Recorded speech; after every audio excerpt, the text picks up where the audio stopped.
Hi, this is Stephanie Simon from Albany Public Library, and you're listening to a special episode of the Albany Made podcast.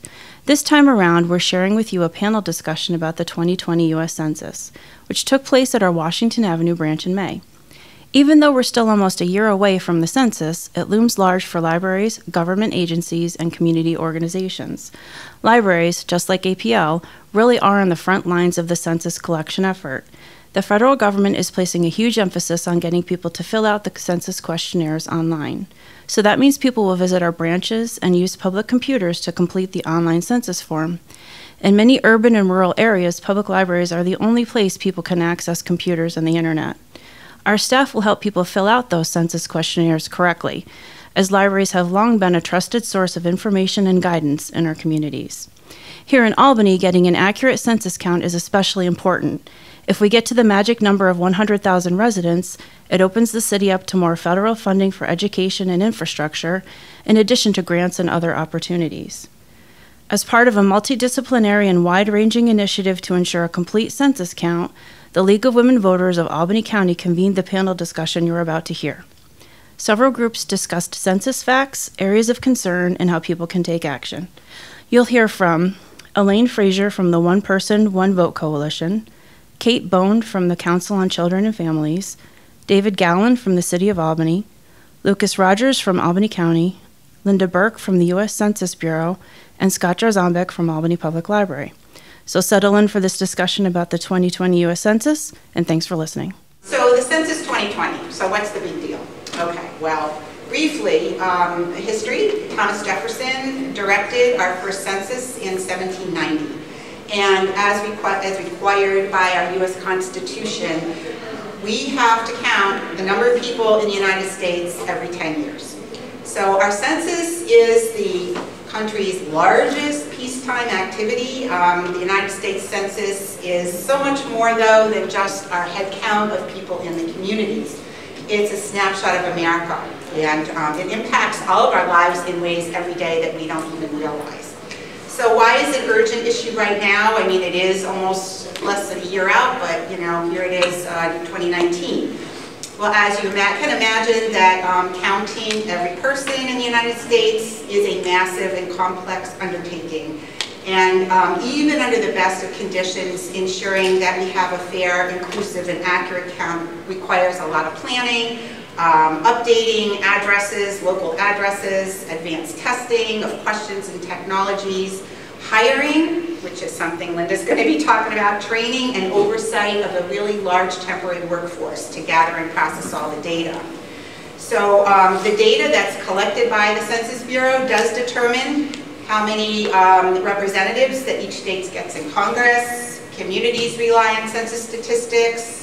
Also, it's the building block, the census, a foundational building block on which our legislative redistricting is built as well. We're going to hear more about that a little bit later from Elaine Frazier. So also, most importantly, we do get money from the federal government. And the way this money is spent and reapportioned to the states, the spending decisions are based on the census data. So in New York State, more than $53 billion a year comes to our state to help fund our programs that serve many of our lower income communities, but also Pell Grants are affected for colleges, reduced price school lunch programs, Social Security payouts, believe it or not, decisions about highway spending, businesses use the data, so there is a lot that's riding on the census.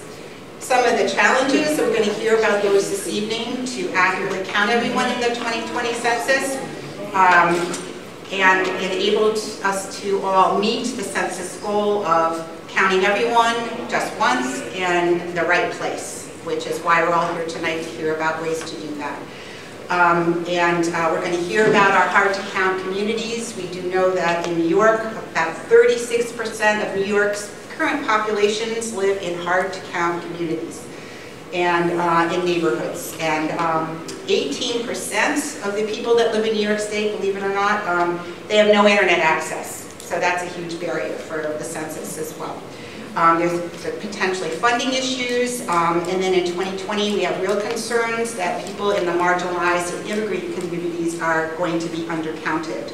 So last but not least, for the first time since 1950, the U.S. Census Bureau plans to ask everyone living in the United States, they plan, whether or not they are citizens and when it conducts the 2020 census. So as you would expect, adding this question has been very controversial. It's going to have a negative impact if it ends up on the census forms, on the census participation. So in particular, hard to count and immigrant communities are going to probably cause us to have real challenges with getting them to complete the census. So adding the question has been challenged by litigation in lower courts, the League of Women Voters of New York State, League of Women Voters of the United States, the national organization, and then also Albany County. They have filed amicus briefs. This whole question is now in front of our Supreme Court, who has heard arguments back in April.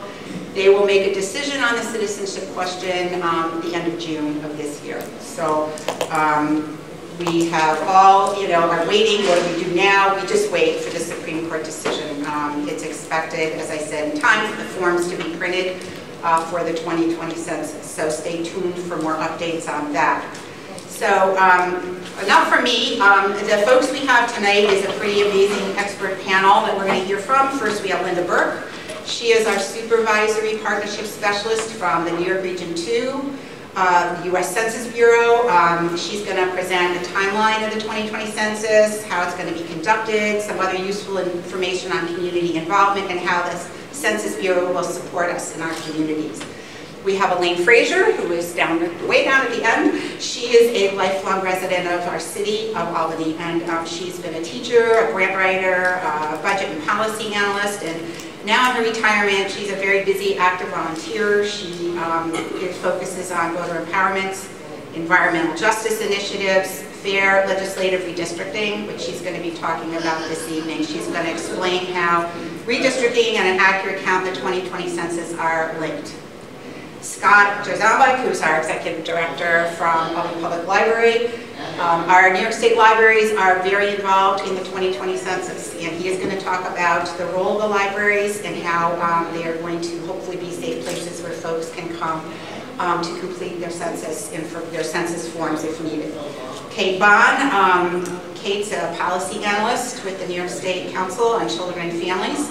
The council has been part of this multi-agency state task force with Kate at the helm. They are working for a full count of all residents, but most importantly focusing on the full count of children and hard-to-count populations. She's going to speak with us about efforts for that and how we're going to overcome and get every child counted as well. Luke Rogers is the Senior Policy Analyst with Albany County Executive's Office. Lucas primarily focuses on the energy, environmental, health, and infrastructure policy. He works with the county departments implementing our county executive, Dan McCoy's sustainability and health equity goals. So lastly, but not least, David Gallen, who is Deputy Chief of Staff to Mayor Kathy Sheehan of the City of Albany. And the City of Albany does have and has formed a complete count committee, and David's going to be speaking to us about that. Thank you all for coming, and after the speakers speak, you folks will be able to ask questions of the speakers. There are cards that are my two friends here, Patricia Sabili, who is actually the president of our Albany County League of Women Voters, and Gail Volk, one of the volunteers. Pass out the cards, they will collect them, and I will be asking the questions of the panel. So if you would like to get started, what's up? You're going to flip it, okay. So we're going to start with Linda Burke. Thank you. U.S. Census Bureau. Good evening, Albany. Good evening. The Census Bureau, as Al mentioned, was mandated in the Constitution. It's conducted every 10 years. This time around, we're looking at counting over 330 million people in over 140 million housing units. So when we talk about an awesome task, this is an incredible challenge in front of us today. But the census is done because it helps us to plan as a country. It helps us to determine the number of seats in the House of Representatives. It defines our congressional and state legislative districts, also school districts, voting districts. It also is a determinant in us distributing over $675 billion each year. And I'd like to talk to you about that in specific and give you some information later that shows you how we as individuals are impacted by that distribution of money. And in today's world, it's important for people to understand what's in it for them. How does this impact me? Because if they don't feel the direct impact, they're not really interested. We have to make sure everyone is involved. It also provides insights for us to plan for government, communities, and other institutions. So our responses, it's very important for us to talk about how that information is protected. And it's protected through Title 13, which is a federal law instituted in the mid-1950s to make sure no specific information is shared with any other agency, any other federal agency, any other court. It has been requested from presidents on down to agencies. It has not been released. It's been challenged, and the federal courts have upheld it every time.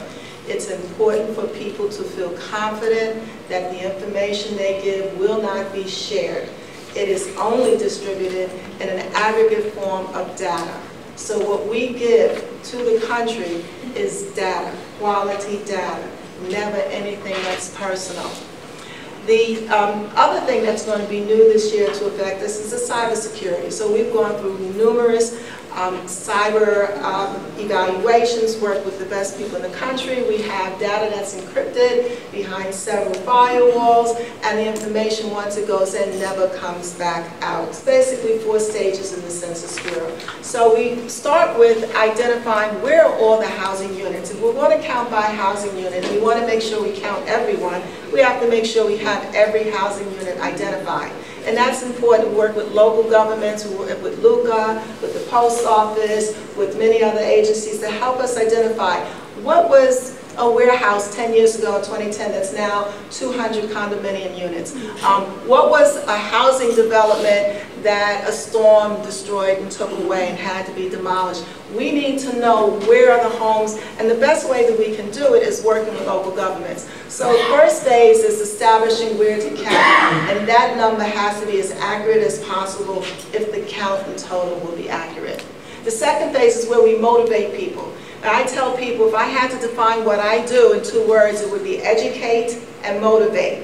My job is to let you know the importance of the census, how it works, the fact that it's safe, the fact that it's secure, but also to be able to motivate people into getting involved and making sure they not only respond, but that they help their community respond, their neighbors, their families, their friends, their colleagues, that everyone understands why it's important to get involved. So that's the second phase. It's basically where we are right now. It's a big part of what the partnership program does with the Census Bureau.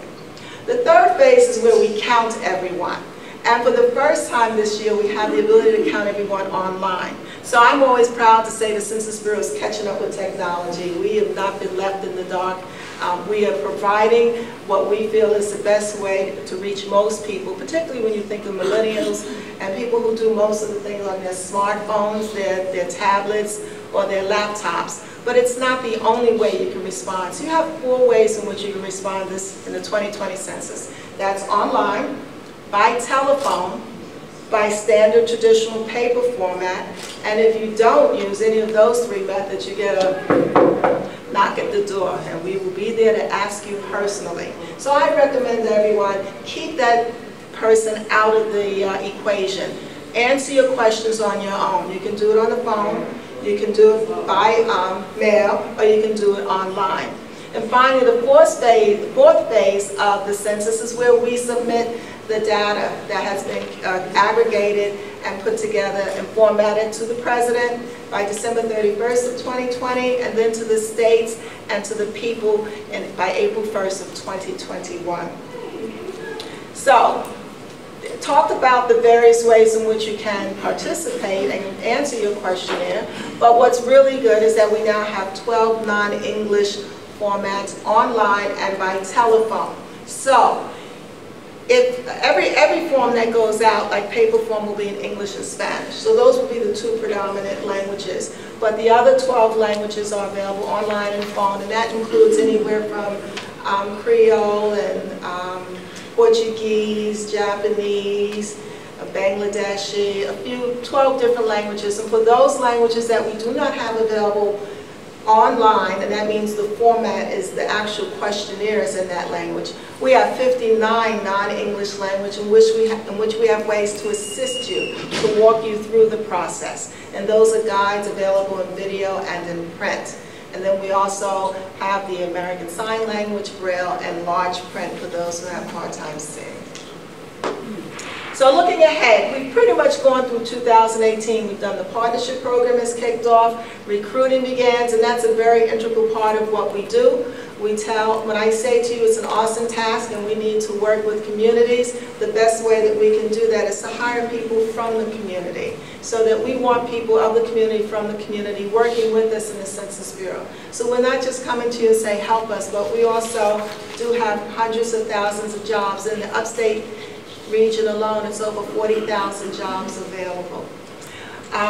We are opening our ACOs, those are called area census offices, and I know there's a lot of interest in knowing where they are. However, I should let you know that they're basically back office operations. It's where we do all the work to support the field staff that's in the field, everything from IT, payroll, and all of the processing, clerical work that needs to be done. We do have an ACO that is opened in Albany. It's a beautiful office, but unfortunately you won't see it. And then there's the Wave 2 offices that will start opening this summer. January of 2020, you will start to see advertising. It'll be in magazines, it'll be on radio, some television. Unfortunately, this time around, we won't have a Super Bowl ad. We did in 2010, and it didn't work out too well. So, and to catch up with the times, we've sort of redistributed how we're going to spend that advertising money. And so a good portion of it will go onto social media to try and make sure that we hit all pockets and all corners of the communities. April 1 is Census Day. It is not necessarily where you live that you fill out the questionnaire for. I know a couple of our materials say where you live on April 1 is how you complete your questionnaire. That's not exactly correct. You fill out the questionnaire based on where you live most of the year, most of the time. So we do use April 1. If you don't know, you can't make a distinction because you spent the summers in the north and the winters down in Florida, or if you have a child who lives with one parent half the time and another parent half of the time. We use April 1 as that date, but April 1 is technically Census Day. Then we have the non-response follow-up, which begins in March. So roughly at the end of March, if you have not completed the 3 formats that you can do on your own, we will send enumerators out. One of the reasons we'd like not to is that it's a more cost-efficient way if we can get people to complete the questionnaire on their own. It's a very costly process to put boots on the ground and to send people out from door to door. And again, on December 31st, 2020, apportionment counts go to the president and redistricting counts go to the states on April 1st, 2021. So, jobs. Everyone wants to know about jobs, and I think one of the best attributes about the jobs the Census Bureau has is that they pay well, that they're good paying jobs from the numerator on. I believe, and I'll check before we finish, it's $21.50 in Albany for the enumerator. That's the lowest paying job. And then there are clerical positions. You'll see area office census workers, so there's clerical support, office operators, supervisors, recruiting assistants. Those jobs, you can go to 2020census.gov/jobs. Under usajobs.gov, we have management positions and positions like the partnership program that I work for. So the partnership specialists and supervisors we hire, as well as other management positions, are on usajobs.gov. And I tell people 2 things. For the 2020census.gov site, you want to go on and put your application in now. It's a pool that we gather, and as we need people, we pull it out. We pull more and more people out. Even if you're 17 right now, you can go in and you can apply. When you turn 18, you automatically become an eligible candidate, and they can pull your name out. And it will be based on what your availability is and what the needs are. So that is an ongoing process. For usajobs.gov, those jobs have time frames, but you can go in and you can put a search in and you can have it notify you when a position comes up that is of your interest, of your background, of your geography. So you can make it based on any number of filters. Why do we come out? What is the partnership program about? It's about working with the communities. It's about working with you as a trusted voice. It's so much easier for you within your community as a stakeholder, as a community leader, as someone who the community trusts to be able to talk about the Census Bureau than for me to come in as a stranger and tell them about it. So we rely very heavily on trusted voices to help us get the word out. But it's also important that our trusted voices understand what's in it for them. How does this impact your community? Why is it important that we need you to make it clear to the other members of the community the importance of the census and answering the questionnaire? And so we work with you so that you understand it, so that you feel comfortable, but that you can also then share that information with the rest of the community. And it's important because you do have an impact. It's important because we do need to count every living person in the United States. It's also important because you can help us spread the word about jobs. Jobs, jobs, jobs, and that's a very important issue right now. And some of the ideas it shows you about who our partners are. This is not a complete list, but it's elected officials, community organizations, libraries. Libraries are critical. What makes a library so important, or any organization in working with us, is that it's a safe haven for that particular segment of the community. People feel safe in the library. And the libraries have computer labs, and they have Wi-Fi, they have the accessibility. When we did a program, our test program in Rhode Island, one of the hard-to-count groups for the entire country is African-American males between 18 and 24. So they came up with an idea, what's a trusted environment for them? And they said the barbershops. Barbershops is where they go, where they feel comfortable, they let their hair down, they relax, they talk about the things in their life that, you know, are pertinent to them. And so they put kiosks in the barbershops and use that opportunity to try and educate people on the importance of the census. So it's important that we have partners of all ilks, of all segments of the community, because we want to cover everyone. We want to count everyone once, only once, and in the right place. One of the things that people always ask is, what is a complete count committee? A complete count committee is, as I said, an autonomous group within the community, organized together with leaders of the community to try and come with strategies and efforts to impact the complete count in their local community. Who should be on that complete count committee? Any local leader, anyone involved, anyone who's a trusted voice. We want to make sure every segment of every community is counted, so we don't leave anyone out. Everyone is welcome, everyone has a seat at the table, everyone can help us get that message out. How do we get started? That's also the popular question. First, you want to appoint a chair to your complete count committee, and then you want to establish groups or identities of people who you want to reach. Plan a kickoff meeting. And from there you can start doing specific subcommittees that can target, and the beauty of subcommittees is that you can have people who are specific to education, to children, to college population, immigrant population, foreign, so the subcommittees are enable you to tailor. This is a response outreach area map, and we call it ROAM.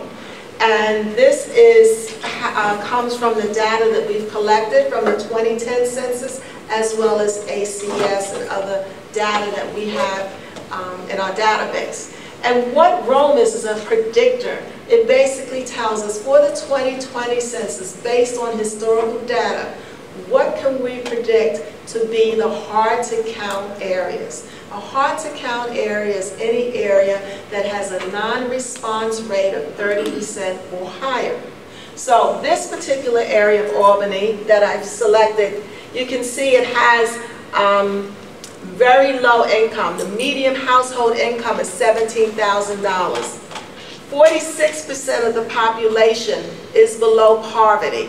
70% is non-Hispanic. Black, 16 9.5% are Hispanic, 8% non-Hispanic, white, and then it gives you the socioeconomic breakdown of educational background, housing units. This is information that can help you. So another community, it might say 76% Hispanic, and when it says speaks English well, you may only have 20%. So you know you need to do a Hispanic approach in that. I would say in this particular track that this would have to be very close, trusted voices in the community. I talked with Ms. Cumberbatch earlier about working with faith-based communities, that they are very trusted voices and where you need to reach in and dig in really deep within the community. So looking at Rome gives you a way in which you can understand each of the tracks and how you can adjust. The darker blues are the harder to count. The lighter it gets, the less hard it is to count. To where you get to yellow, it's basically 80% response rate, 85 to 90% response rate. This is the data dissemination program that I told you about. So we collect all this data, quality data. We have so much. We have a data nerd in the audience. I know he knows exactly what I'm talking about. We have all this information, and this information is useful. And what's unfortunate is that I've seen people take our free information, package it up real nice and pretty, and sell it to organizations, municipalities, and people who don't realize. So this information is free. We have various ways in which you can use it, from Fact Finder, Census Business Builder, my congressional district on the map, but we also have data dissemination specialists who will do presentations, webinars, workshops. You can call them up on the phone. They will help walk you through the use of this data. And it is a very critical source for grant writing, just for planning communities. And one of the reasons I'm going to stress that it's important that we count everyone, because we need to know that when we plan something, it will be appropriate for the community. And I'll give you one quick example someone gave the other day. You throw a party for 100 people. You send out 100 invites. 50 invites come back and say, I'm coming. You plan the food, you plan the seating, you're good to go. And the day of the event, 80 people show up. Where's the food for 80 people? And the seating. And this is a problem we have with our schools, with our hospitals, with our public transportation. All of this needs to be planned appropriately. The only way we can do that is to know that we know everyone who is in this community, and we can count them so that we can plan appropriately for them. So on that note, I'm going to remind you that we are modern and we are up to date. You can find us on social media everywhere. Pinterest is our weakest link, so you might want to stick with Facebook, Twitter, YouTube, and Instagram. But we are available. This is the information for the New York office. Our main number for a partnership is 212-882-2130. And if you need data dissemination help, that information is 1-844-ASK-DATA. That's my word. Thank you so much for your time and attention. Elaine? We have had a very long history of very contentious redistricting. And some of us who have been working on this now for an embarrassing number of years decided that we wanted to get a head start on the hard-to-count communities. And in working in the hard-to-count communities, we had to help everyone understand the significance of the census. And while it is about money for many of the elected officials in the counties and whatever, that money concern doesn't readily translate to the communities that are undercounted. So we thought that we would come together to brainstorm strategies, issues, coalitions, etc. And we found that one of our communities have in common is a concern about one person, one vote. They're concerned about representation. That's what the fights have been about.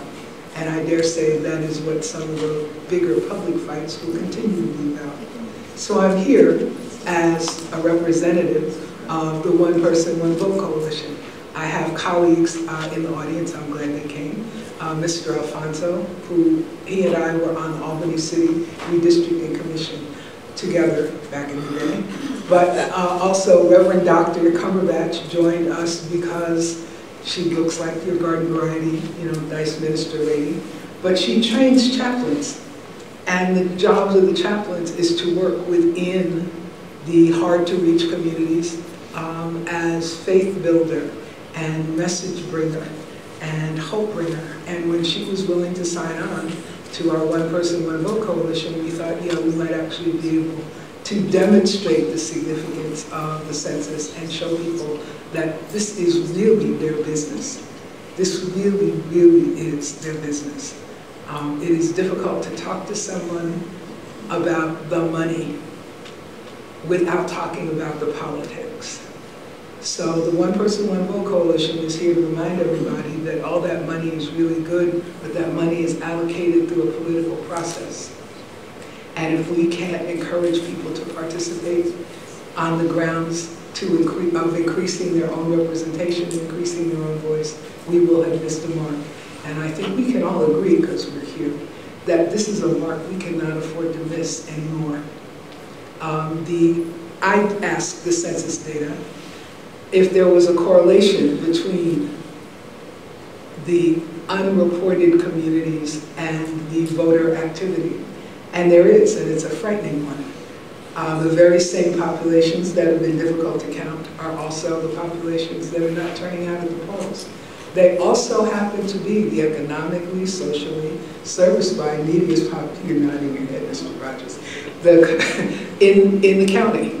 So part of our coalition is to get the message on the ground where the activity and the mindset needs to seize the opportunity of getting counted and helping them find that their stake in being counted in the census is the same stake of being represented. So I think we were all at a meeting with the governor's task force recently, and there was some rending of cloth and stretching and like, hey, what are we going to do? What are we going to do? And it occurs to me, because we've got a problem here. It is a problem that is well understood, well known, that one of the things that we're going to work on as a complete census committee, as a One Person, One Vote coalition, is getting people to count their children first. That's going to be our mantra. So when you see it, understand that that's us at work with the count your children first. I have not had a chance to ask Ms. Burke about how they are treating the count of children, but one of the things that we learned is that while people may start at the beginning of the form and fill it out for the adults, they don't necessarily count their children. And it is the impact on the services to children.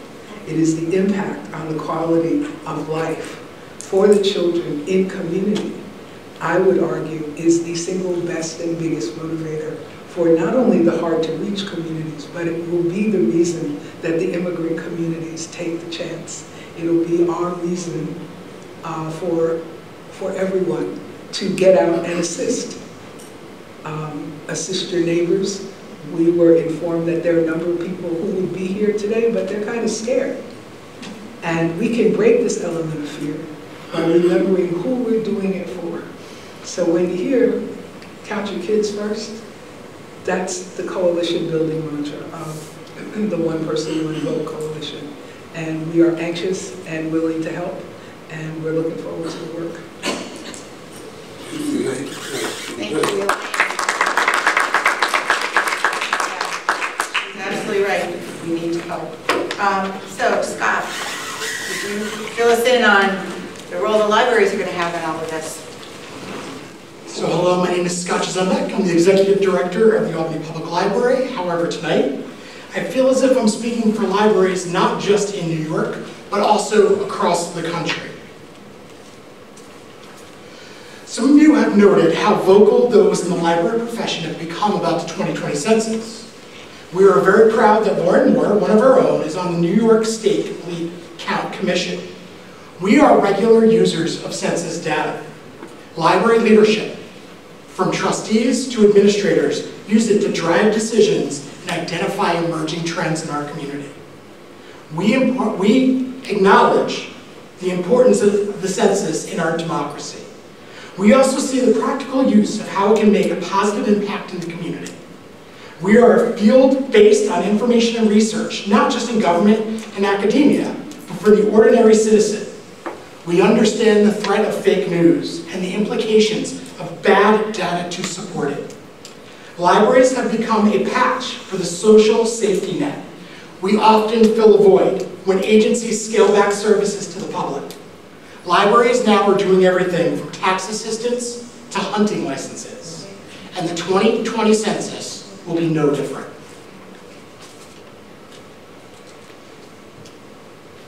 Libraries across the country, in urban and rural areas, are the first to bridge across the digital divide. Not only are we the internet service provider, but we're also the people's sole access to the hardware as well. I invite anyone to stand at that door at 10 in the morning when we open and watch the throngs of people come through for our computers. Through instruction and one-on-one assistance, libraries serve as the primary community agency for a more digitally inclusive society. An online census creates an additional barrier for undercounted populations. For those who want to be counted, the library will be established and trusted location for access and assistance. Public libraries have the hours, the staff, and the backbone to be open when people have time to visit and fill out their census forms online. They and their neighbors have already come to us for job applications, social services paperwork, taxes, healthcare portals, etc.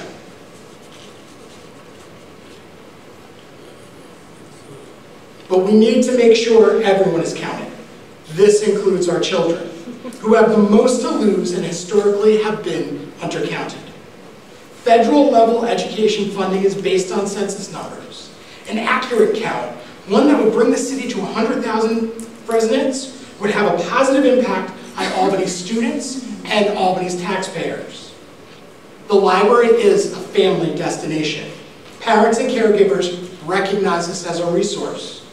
Working with community partners like early childhood educators, we need to echo and amplify to parents and caregivers that their children need to be counted. Skipping the census as a parent is, in fact, counting your child out. And you're going to see this map a bunch of times. But location is everything. When looking at Albany's hard-to-count areas, you might notice that there's a branch of the Albany Public Library located in all of them.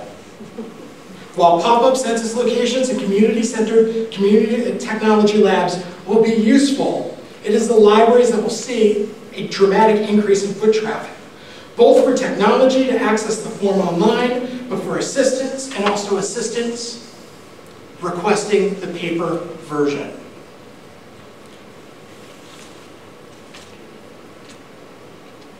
Libraries are often the quiet partner in the room, but now many of you are surprised by how loudly we are raising our voices. The library community has been talking about this for almost 2 years. The ALA just sent out a really great document helping guide public librarians through this process. The 2020 census is about accurate and reliable information and its impact on our democracy. If our field is alarmed, then we all should be. So thank you. Okay. You're going to talk about the hard-to-count kids. And I know it's compelling. Yeah, so these are the slides you've all been waiting for. Sneak previews. I'm going to talk to you about the undercount of children, the traditional undercount, and how we can address that. You've heard about the importance, you've heard about some strategies that are going to be happening locally and regionally, and I'm so excited. It's going to be great to team up and to count all of our children in Albany County and the Capital Region. The Council on Children and Families, where I work, is part of state government, and it's made up of the agencies in the health, education, and human services state agencies, state government that serve children and families. We have a cross-systems perspective on issues impacting children and families, and this is the sweet spot for the census. It's not taken care of by any one state agency. We all need to partner with the federal government to make sure that we get an accurate count of the New Yorkers and all of our children in the area. We were fortunate in the first year of our partnership in the census preparation that we received a small grant from the Annie E. Casey Foundation to work on census issues. We are the Kids Count grantee for the Annie E. Casey Foundation in New York, and we use the census data annually and monthly to report out on the well-being of children. I thought I would throw some data at you so that we could talk about it and the importance of numerators and denominators. These are the heads of household education level for children in New York. The first 3 bars are some college or higher. The 4th and 5th bars are high school education or less. And you may be able visually to figure that out, but these 3 bars equal 46% of parents and heads of households with some college or higher, and 54% of parents of young children have a high school education or less. So when we talk about counting our children, we need to be reaching the parents where they're at and talking about what's going on in their very busy lives. We have child population by race, and again, I'll take you from left to right. We have Hispanic children in New York State, the green bar. Then there's American Indian and Alaskan Native. We do have them in New York. They just don't come up to 1%, so it's not shown on the table. We have non-Hispanic Asian in blue. The orange, the first orange maybe, is non-Hispanic Black children. The next tiny sampling are Hawaiian, Native Hawaiians and Pacific Islanders. And then we have another little bar, orange or brown, depending on your eyesight. And that's for multiracial, biracial children. And then the green bar are white children, non-Hispanic. And they are at 48%. So New York is officially a people of color majority child population state. May I have a question? Sure. I think you need to write it down, or can you take them now? Oh. I know. What's okay? We're going to wait till the end. Everyone's finished Okay. presenting, if that's I have a okay. question about that particular graph. You want to take it down? No, if you want to take it now. Sure, If okay. it's about that specific route. Okay. Yeah, someone was telling me recently, because I'm mixed race, black, white, Native American, and I'm going, what should I check? You could check, it's different on lots of different forms. For the census form at the 2020 census form, you're going to be able to check which tribe you're affiliated with, if at all, and also you can check multiracial and white and black.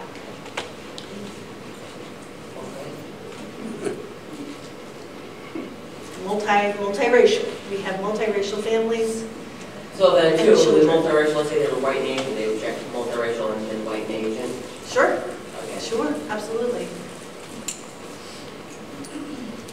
All right, so child poverty is a lot of the data we use from the census. We have numerators and denominators, so we're looking at household income and the number of children in the city or county or state that we're looking at. So it's very important to get an accurate view of children living in poverty, families living in poverty, so we need to have accurate data. Where I work at the Council on Children and Families, we have the state data available. We collect it from the state agencies. All of our denominators are based on census data. So when we look at children living below the poverty line, we're relying on the accurate count of children in that county, and then the numerator are the children living in families below the poverty line. Children receiving Supplemental Nutrition Assistance Program, formerly known as food stamps, Very important indicator because currently, right now, today, May 20th, there is no limit on the number of children who can receive SNAP in New York State. It's federally funded, and right now there is no limit. So it is an indicator of how hard it is to put food on the table for families. That is such an important indicator to our communities. And children receiving free and reduced price lunch. So in our state, we have 53% of children receiving free and reduced priced lunches. And so you can compare Albany County or a different county to that rate for school meals. So these data are very important about how we describe ourselves, how we describe our communities, and it's important to have accurate data. So at the Council on Children and Families, we believe that well-being is built, and we have opportunities to thrive, we have social relationships, we have the community resources, and on top of that, because of that, we are able to maximize human potential, we are able to address different needs across the life cycle.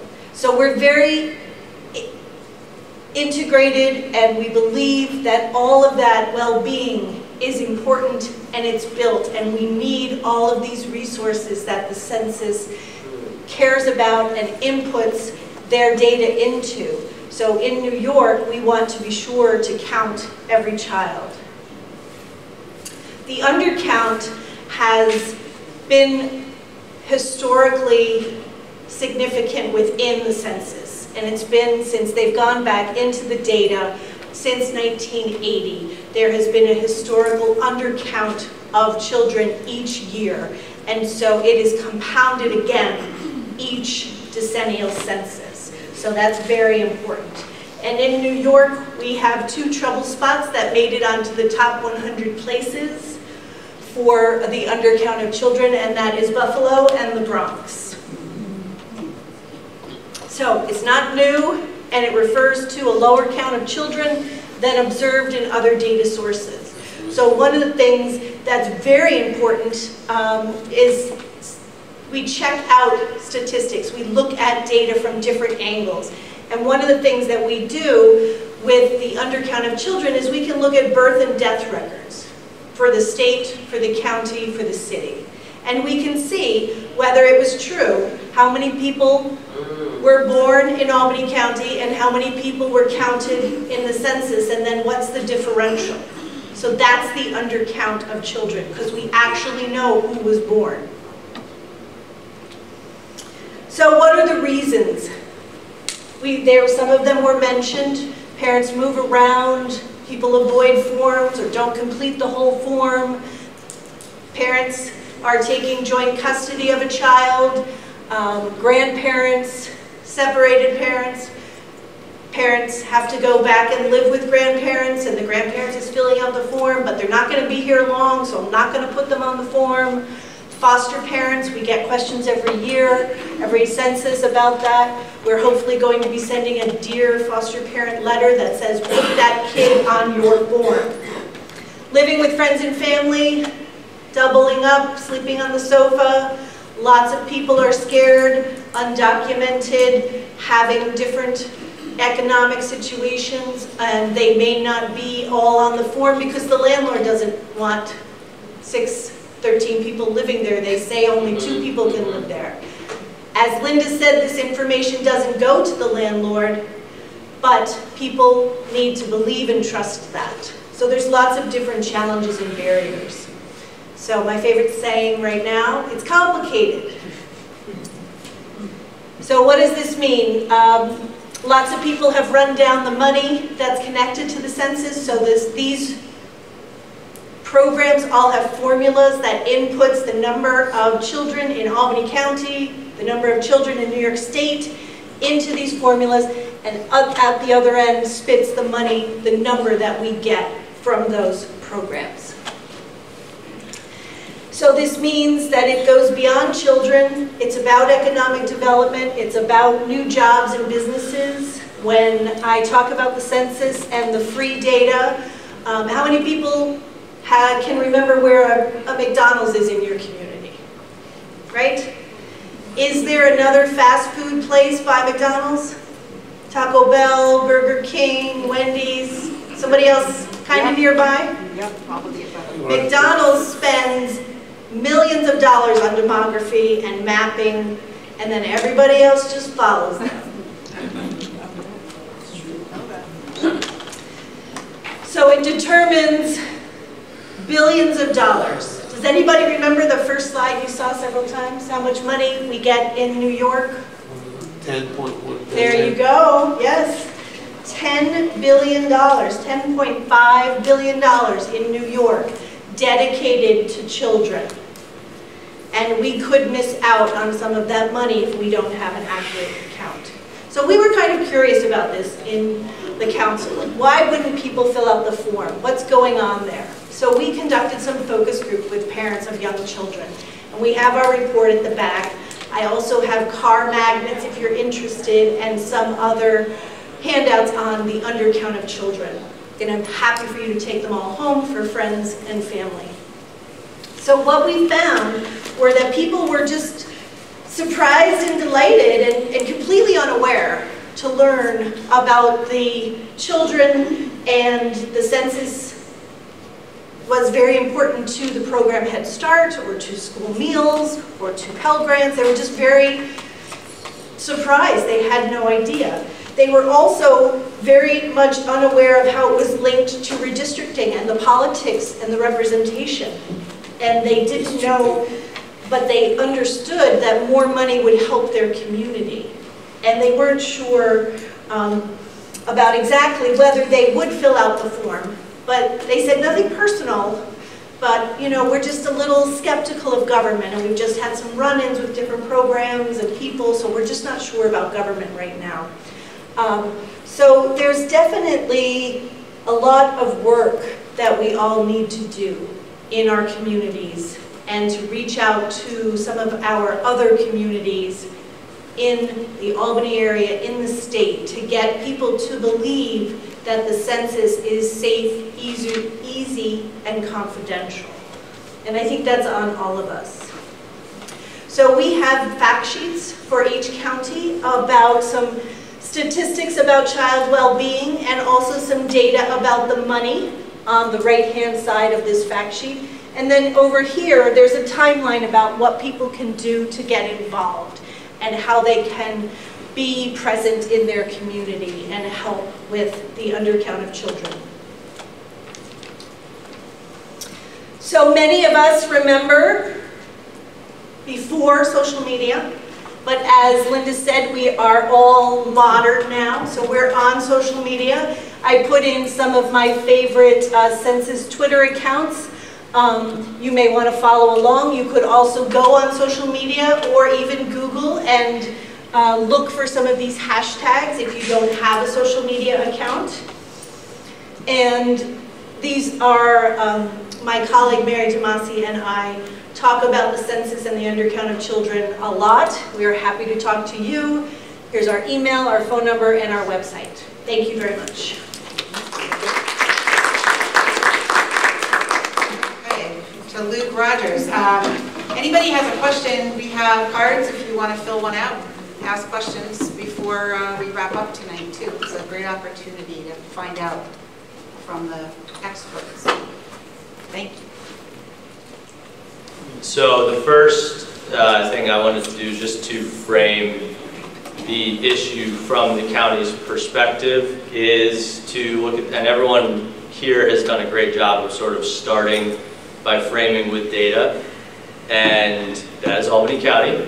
And you can see from the 2010, and this is 2010, hard to count data, where the hard to count communities throughout the county of our 18 municipalities are primarily located. And so that is an important framing device as we develop our efforts and just focused on the city. So back, you can see on the left, the census self-response in 2010 for the county was 80%, but if you look at some of the red and orange, and yellow, you know, those are some of the areas that, working with the city, working with the libraries, working with the partners at this table and throughout the community, that we think in 2010 are critical to raise that self-report number. Why it matters, this is, I think each person has touched on this a little bit. Again, the funding is a huge component. You've heard a little bit potentially in the news about loss of federal seats, so there's a large-scale national political element to it, but really the funding is huge. And so many programs that come through our various county departments receive support from federal grants, whether it's the roads, whether it's the social services programming, the Medicaid that comes through our Department of Social Services. That's a very short list, or sample of the long list of critical programs that we and the municipalities within the county and really the region know it could be potentially effective.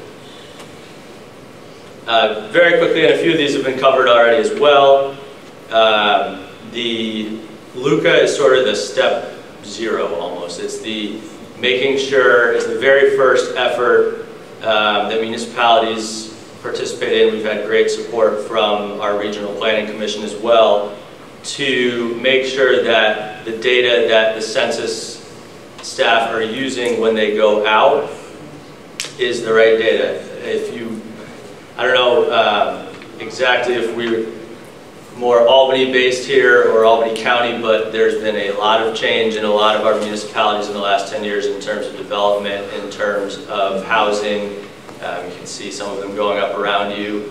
So making sure that that baseline is correct is critical. Christine mentioned the amicus brief on the citizenship question. She also mentioned that right now we're kind of just waiting and hoping, because I do think our role, and I know the city signed on as well, and our position is that the last thing we need is an extra disincentive for hard-to-count populations to turn out, especially in the political climate that we are currently in. It really would be a negative to have that question. So we're waiting with bated breath. And the last one on here is kind of dated, but there was a lot of fight for state funding and advocacy, and we were pushing for 40 million. It ended up at 20 million, but resources are going to be critical for this, and we're looking at not just state resources, but leveraging philanthropy, leveraging partners, and so what does a countywide effort look like? So the county's complete count efforts are in the process of being launched. The city has launched their complete count committee.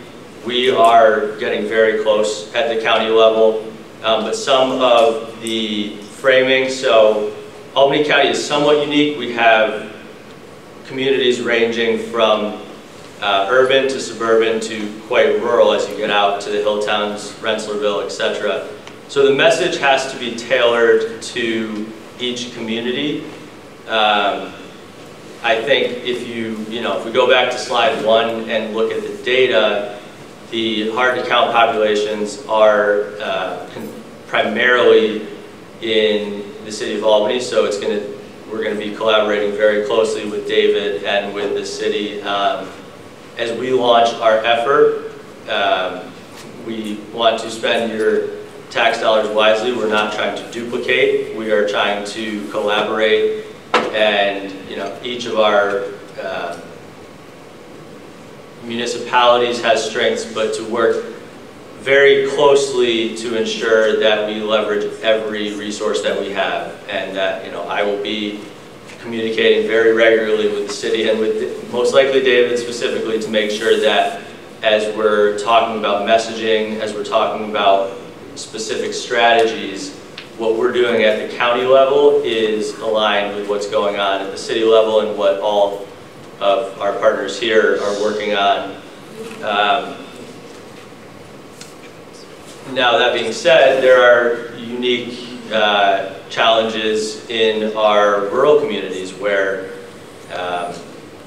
reliable internet service, reliable phone service is an issue. And so as we look at the evolution from the census's perspective to allow internet and phone as a great opportunity, but also as a challenge. And so, in theory, it should help us get the self-response rate, which is so critical, up, but the messaging and avoiding confusion, I think in some of the rural communities about if they don't have, and you might be able to speak to the specifics of this better than I can, but just making sure that each community understands what their best approach is if they're not able to, if actually the old school 2010 hard copy paper model is the best for certain communities versus the newer model. But looking at the numbers and looking at the efficiency and just stretching the limited dollars the furthest, the self-response is critical. So getting the messaging right now, and now is the time. This summer and fall really is critical, because once next year comes around, it's on. And so, we need to really, in the next 6 months, and I wrote it down, it's very simple, but educate and motivate. And as I was sitting, I was sort of thinking, what's the, if you could really simplify and boil it down to a mission statement, it's working with trusted community voices to build awareness and identify ways to dispel myths and alleviate fears. I don't know if you've been paying attention, but myths spread pretty quickly in 2019, and getting the right message out proactively is going to be critical. And I am humble enough to know that I am not necessarily the voice, or that the county executive is looking to partner with the trusted voices in the community. It's an issue that he's passionate about and knows, just from a purely fiscal but also an equity perspective, this is, for our various county programs, essential. So the last thing on here is it's kind of an acronym soup there, but our DSS, which is Department of Social Services, our DCYF, which is our Department of Children, Youth, and Families, our Department of Aging, Veterans, Health, and Mental Health. These are all departments who our staff on a daily basis are in the community, are working with some of the hard-to-count populations that are listed here. And we want to leverage those resources as we launch our effort. And again, this is, as we formulate the partners that we're cultivating and working with, and you'll hear more from David in a second about the city's efforts as well, and it's probably a similar list, but local municipalities, the business community, they're invested in this. They need to be invested in this from a data and a community perspective. Faith leaders, community organizations like the League, philanthropy to the extent that those resources are available, and volunteers. So if you care about this issue, look for opportunities to volunteer. So again, on behalf of the county executive, I want to thank you all for coming out. You'll be hearing more from us soon, but again, now is the time to act on this issue. Thank you. Thank you. David, you're the one with the complete count committee expertise and the first one in the area that I know about anyway. I look forward to hearing what Albany City is doing. Thank you, Christine. And as Christine mentioned, my name is David Gallon. I'm Mayor Sheehan's Deputy Chief of Staff. She regrets that she couldn't be here this evening. She's actually in Boston attending a training at Harvard University with some of our senior leaders to come up with new innovative ways to reduce the abandoned and vacant buildings in our city. So again, she expresses her regrets, but wants to tell everyone that she appreciates you all for being here. So just really briefly, because I know most of the information in this presentation is information you've already heard this evening, but we have, Mayor Sheehan has chaired the City of Albany Complete Count Committee, approximately, I'd say about a year and a month that we've been formed, and over the last several months really really sped things up in terms of identifying some of our areas where we know we need to focus on, but also looking towards the summer and the fall in terms of getting the word out. So what the goal of our committee is to ensure the most complete count of eligible individuals in the City of Albany as of April 1, 2020. And again, what our committee is focused on is being that trusted voice that communicates with every neighborhood in the city, but really with an emphasis on those hard to reach neighborhoods that you've seen on most everyone's presentations already. But in addition to that, we're really trying to identify gaps. We're trying to identify gaps in outreach. We're trying to identify gaps in membership on the committee itself. Who are the trusted voices that may not be part of the committee yet, who may not be at the table, but we know really have an impact when they're in neighborhoods and when they're talking with individuals. And then also we're looking to connect local candidates with local census jobs.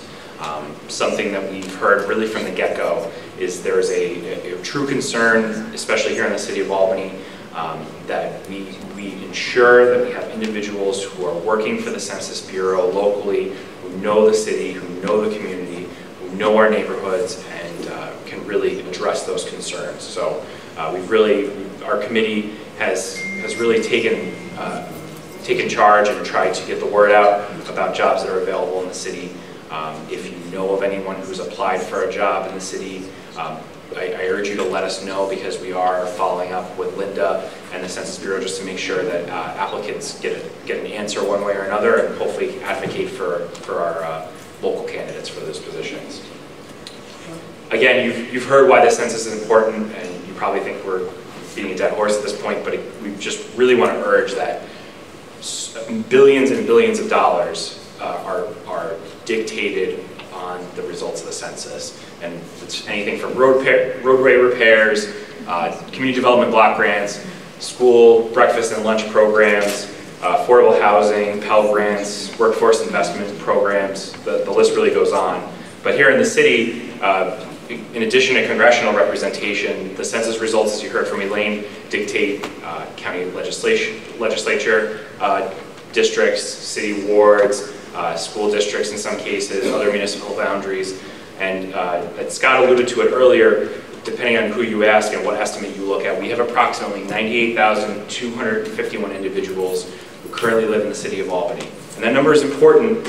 Again, our focus is counting as many people as possible, but that number is important because we are very, very close to reaching the 100,000 mark in the City of Albany. It's a mark we were at some decades ago, and we are very close to getting back there. And if we are able to get over the 100,000 mark, it will make the city eligible for a lot more federal funding and state funding, and really be able to have us better compete with some of the other upstate cities that are above that mark, like Syracuse and Buffalo. So again, we want to count everybody, we want to get as many as possible, but we're also keyed in on that 100,000 mark and trying to get over that.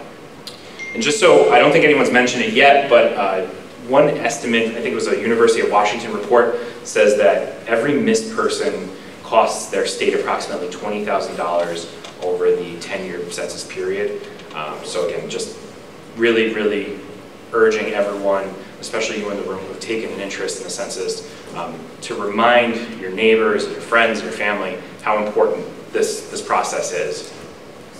Again, you've heard about the concerns, the citizenship question, distrust of the federal government, working with some of those harder to reach communities. So just again, that's something that this committee, our Complete Count Committee, is focused on. You saw this map, but it bears repeating. every hard-to-reach community in terms of the census statistics in Albany County is located in the city of Albany. And of those neighborhoods, we're looking at Arbor Hill, West Hill, Pine Hills, Washington Square, the South End, the areas surrounding the law school and Albany Medical Center.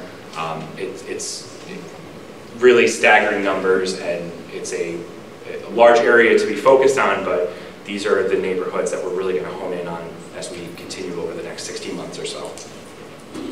Just to give you an idea of what the committee's done to date, and really who's part of the committee, so I'll just rattle off the list here real quick just so you have an idea. The committee's composed of, again, chaired by Mayor Sheehan, but is composed of common council members, county legislators, the county executive's office, the libraries, the school district, the housing authority, SUNY, St. Rose, Albany Law School, the Albany Housing Coalition, USCRI, which is the Committee on Refugees and Immigrants, the Capital District Area Labor Federation, Poor People's Campaign, the NAACP, CANO, which is the Association of Neighborhoods, our local business improvement districts, HADIS, religious institutions, the Refugee Roundtable, the Urban League, the list really goes on. Again, some of the members are here today, but we're really trying to get a very wide breadth of organizations and institutions part of the City of Albany's committee, because, like Luke alluded to earlier, it's not just government officials, and we really want to touch on every trusted voice in the community to get the word out and get the highest response that we can. And as I alluded to earlier, we've been identifying those outreach gaps. We've been doing this. You'll probably notice the Post-it notes in the background. We've created a large timeline, and members have been putting sticky notes on the timeline, identifying events that they're aware of where we can do outreach, different opportunities where their organizations communicate with each of you. Like, for example, when a city sends a water bill, we can include a flyer in the water bill, save on postage where he's sending it out to you, unfortunately, and include that information about the census that's relatively affordable, and really just leveraging on some of those partnerships that we have. And with that, I thank you again for your time, and appreciate your interest. I know David has to leave by 8, and we do have some questions for you guys, and none are directed directly to any of you, but if something that someone feels they are qualified to answer. The first one I have, and we may not get to all the questions, guys, as many as we can. How will people in jails be counted, and is it tied to where they're incarcerated or their hometown? And I think Linda. So those who are incarcerated are counted where they are incarcerated, and that's been a contentious battle. May I have your attention, please? The time is now 7:31, and the library closes today at 8. Restrooms will be closing in 14 minutes, and computers will be shutting down in 14 minutes. So if you're using a computer, please prepare to log off. Thank you. All right, so I'm sorry. That's the answer. It's where they're incarcerated. So I just want to clarify that for the congressional and the census data that we've been talking about tonight, the incarcerated person will be counted at the prison. For New York State districting, they're counted at their home address where they were arrested. And that was something that we changed in New York State. It's different if you've lived somewhere else or plan to live somewhere else, and it is different from the census and the decisions that the census data are making for us. And that's right. Some states even have an agreement with the Census Bureau where we will provide them when we talk about the redistricting numbers that go out in April. And we will accommodate those numbers only for 1 or 2 states we've agreed, but New York can do it also when you send the redistricting out. It's up to the state for those purposes to count people where they want to, but for federal numbers and census numbers, it is incarcerated location. So Linda, I think you probably will answer this question. While the census is confidential, how can you guarantee that Putin or WikiLeaks can hack in? Confidentiality, and how is the Census Bureau going to guarantee that? I can't guarantee anything, but I can tell you that we've worked very hard. We've worked with the best people, the top people. We encrypt. We go through firewalls, and as a one-way source of data going in, as opposed to being able to go out. So we've just worked hard. We haven't had any breaches on census data at all, either illegal census breach or by someone asking for it legally and being able to receive it. It has been protected, and because we would not be able to complete a census if there was any way in which people could do it. I can't guarantee, but we work very hard in protecting that data. All right. So I think, Luke, because you're with the county, what specifically does state funding get used for, and how does it get split down to the county level?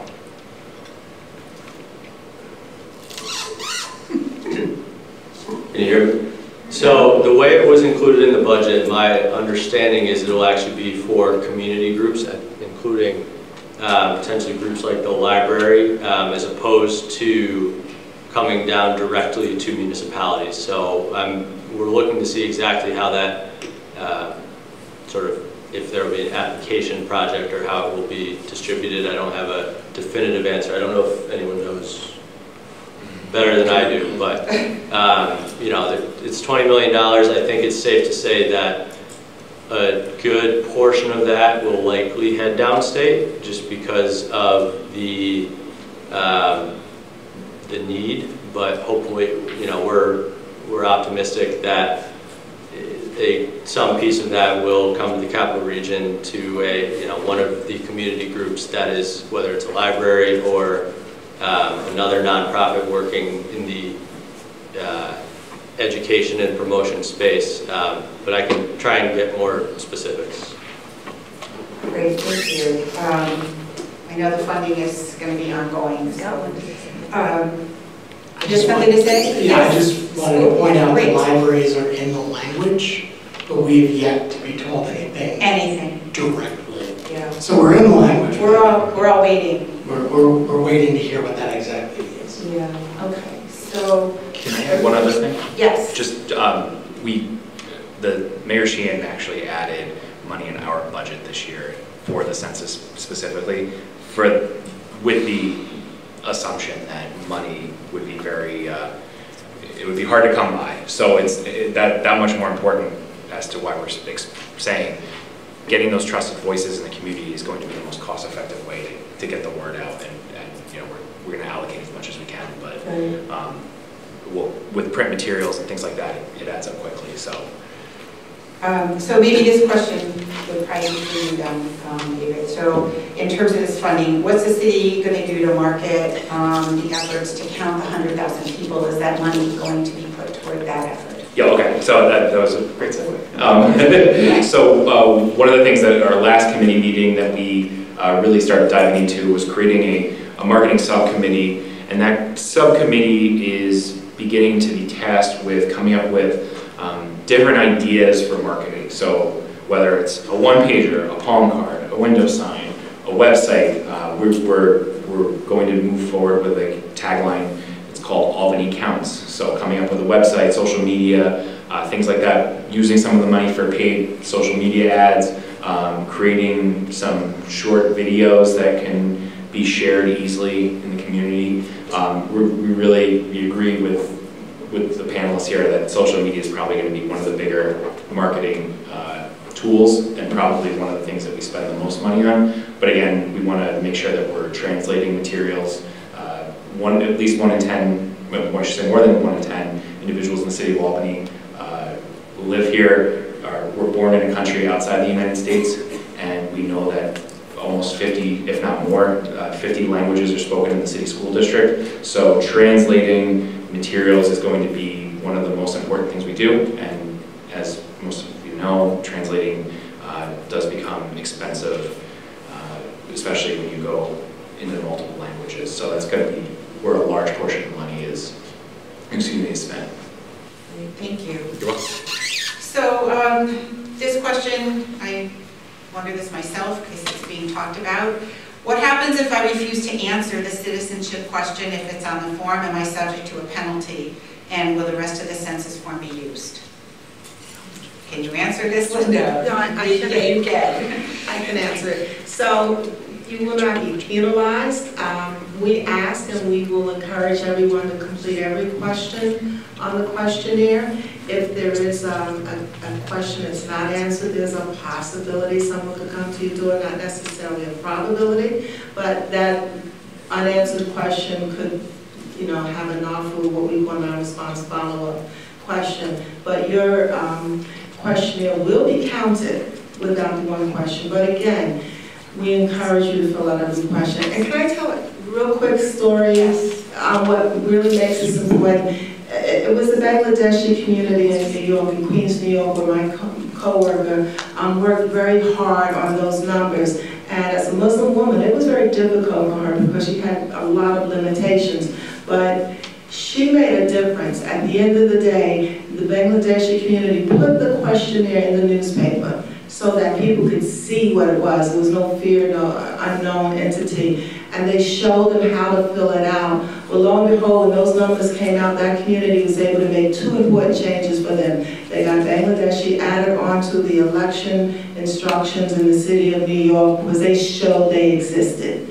And then they also had a Muslim holiday that the city of New York continued to schedule a city exam on. They got that change because they showed numbers. There's power in numbers. And I tell people all the time, it is more important that you tell people you're here than to try and act like you're not here.